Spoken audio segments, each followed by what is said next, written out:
Dr. Elias Ward never believed in destiny. He believed in data. For 10 years, he'd worked on Project Helix, a government experiment designed to repair damaged human DNA through memory sequencing. The theory was bold.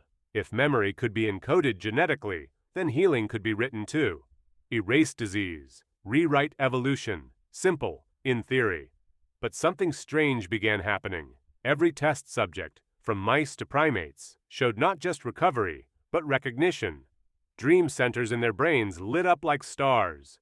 They acted as if remembering lives they'd never lived. One chimp began drawing spiral symbols no human had taught it.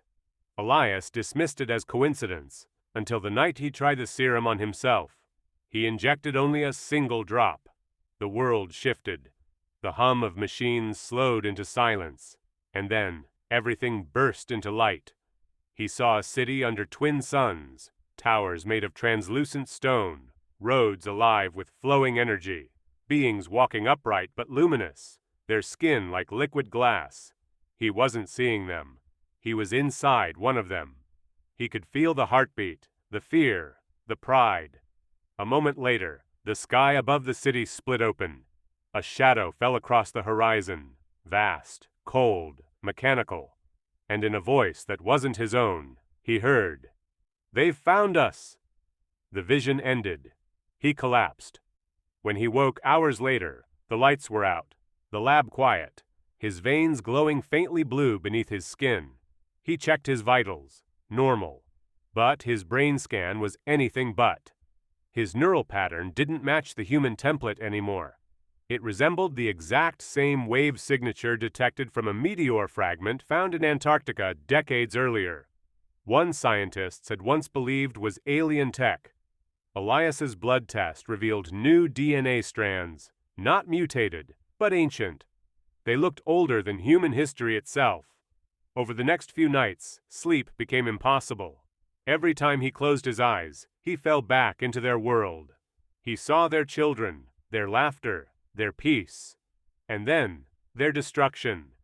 He heard the same name whispered across every dream. The Elarin.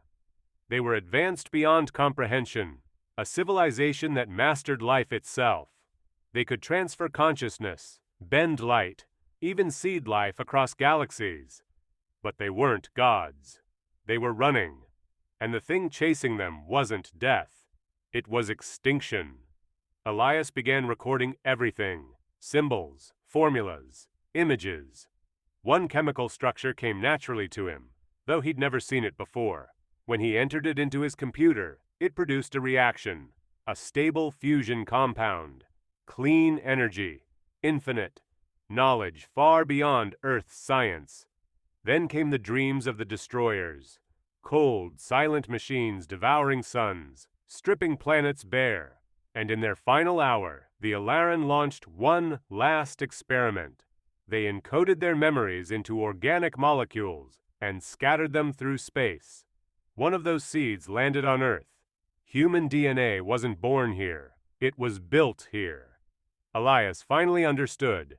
Project Helix hadn't created anything new. It had unlocked what was buried in all of us. Every human was carrying the memory of another species. We were their continuation, their legacy, their warning. One morning, agents appeared at his door. They'd been monitoring the project. The lead officer spoke quietly, sliding a tablet across the desk. It showed satellite data, electromagnetic waves pulsing across the planet, synchronized with his serum injection. Everywhere, people were having the same dream, the same collapsing twin sun world. The same voice whispering, "Remember." "Doctor," the officer said, "whatever you triggered, it's global." Elias stared at the data. "The serum didn't spread," he said softly. "The memory did." Within a week, random people started drawing the same symbols he'd seen. Children spoke in strange tones while asleep. The global magnetic field shifted, and astronomers detected a moving signal. Vast, intelligent, and approaching from the edge of the solar system. Elias realized what it meant. The destroyers had heard the reactivation. The Elarin's memory pulse wasn't just a message. It was a beacon. He tried to warn them, but the government shut him down. They classified everything under cognitive containment. But by then, it was too late. He began feeling the hum again, not external, but inside his blood. Every heartbeat vibrated with an alien rhythm.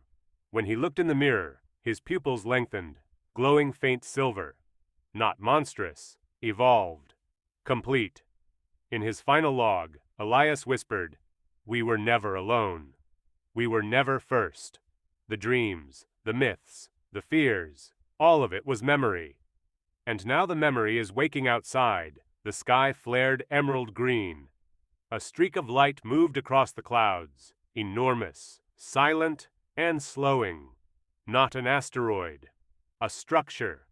Around the world, people looked up, their veins glowing faint blue, eyes reflecting the same light. Humanity stood at the edge of remembering. Earth sent a signal, not from machines, but from every human heartbeat. The destroyers stopped, recognizing the code they once erased. Elias watched the aurora and whispered, "We didn't inherit their world. We became it." And deep within us, the hum remained, proof that humanity was never entirely human.